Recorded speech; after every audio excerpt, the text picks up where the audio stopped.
Hey, what's up, plant-based runners? Coach Kyle here, and today on You Ask, I Answer, I'm going to go over a few questions that members have submitted, and if you have any comments, questions, experiences on these topics, please drop them in the comments below. Always super interesting and helpful to learn more about your experiences. So the first one is, I struggle with finding and sticking to a healthy diet. Since I don't eat meat, I tend to eat more carbs, looking for good sources of protein. So, first off, carbs gets used generally a lot, but there's good carbs and there's bad carbs, and I don't think it's quite as binary as good or bad, but in general, and it's okay to eat carbs. The majority of the calories I eat are carbs, but they're mostly whole grains, fruits, vegetables, sweet potatoes, etc. Just like there's healthier, and I prefer to say there's healthier sources of carbs and fat. Like there's healthier sources of fat, like nuts, rather than butter. So the source is kind of what matters, in my opinion. And an Oreo once in a while is not going to kill anybody. So when it comes to finding and sticking to a healthy diet, I talk so much about food prep, not prepping, even just deciding what you're going to eat for the week, finding 5 dinner meals and buying the recipes for those. You don't have to prep anything; you're just preparing the recipe and the ingredients on Sunday, and then Monday you know exactly what you're going to eat. So and then looking for good sources of protein. Obviously beans, etc., legumes, lentils, but whole grain bread has, I think, a slice or two of Dave's Killer Bread has 5 to 10 grams of protein in it. One of my favorite protein sources is seitan, which is roughly half vital wheat gluten, super high in protein,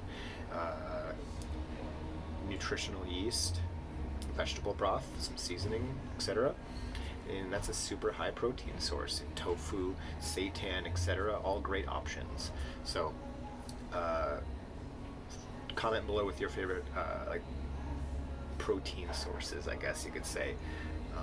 Next up I've gained a lot of weight, which has in turn affected my ability to run. So I have started the transition to plant-based to help my overall health and get me back to a position to improve my running. Super cool. So when it comes to this, I think plant-based for weight loss and health, it's not just plant-based, because French fries are plant-based, but whole food plant-based, that's the ticket. Like you can eat basically as much whole food plant-based items as you want, and if you're overweight, you're going to lose weight. They're high in fiber, they're high in bulk, and they kind of sometimes take longer to eat, because you have to, if you're eating a stir fry, that takes a little more time than a hamburger. So you're on the right path, I think, but focus on that whole food part, not so much the plant-based. I think it's good to be plant-based, but you can be a junketarian, and we want to avoid that. So next struggle, 12 to 24 hour shifts at the hospital, eating whatever fits in my scrub pocket in under 2 minutes. I would feel better if I could figure out a better plan. And just like you said, it's going to come down a lot to planning. Preparing small items, such as you can make protein balls, and they're about this big, and they're oats, some type of nut butter, and they'll fit right in your pocket. Or you could, if you Google homemade Larabar, you can make a bunch of those. They're fantastic, and they're half the price of a normal Larabar, and you can kind of customize them to be exactly what you want. So check that. I would probably look into a couple of those options like that: protein balls, homemade Larabars, and then finally, I'm struggling with getting enough protein.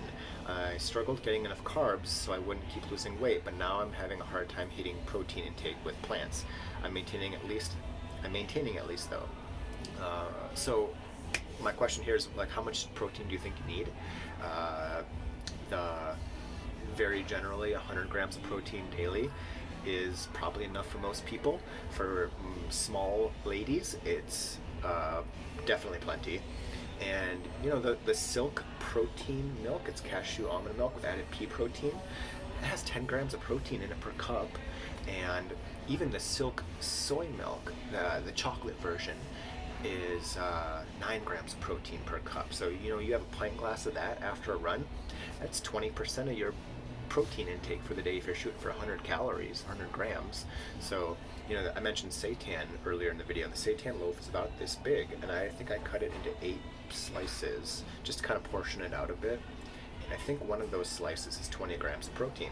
So again, sometimes I'll just, you know, eat that, dip it in some sauce, or you could, like this morning, I made some salads for lunch for my wife and I, and I cut up probably 10 grams worth of protein, so half a slice of that per salad. So those salads have at least 10 grams of protein in them, but they also have quinoa and chickpeas mixed in. And if we had hummus, I probably would have added some hummus. So you know, those salads probably have 15-20 grams of protein in a single salad. So there's some questions and answers. Please comment below with, you know, further experiences and answers to these topics. And if you have any questions, please DM them to me, and I will be happy to make a video. So as always, you keep running, I'll keep coaching.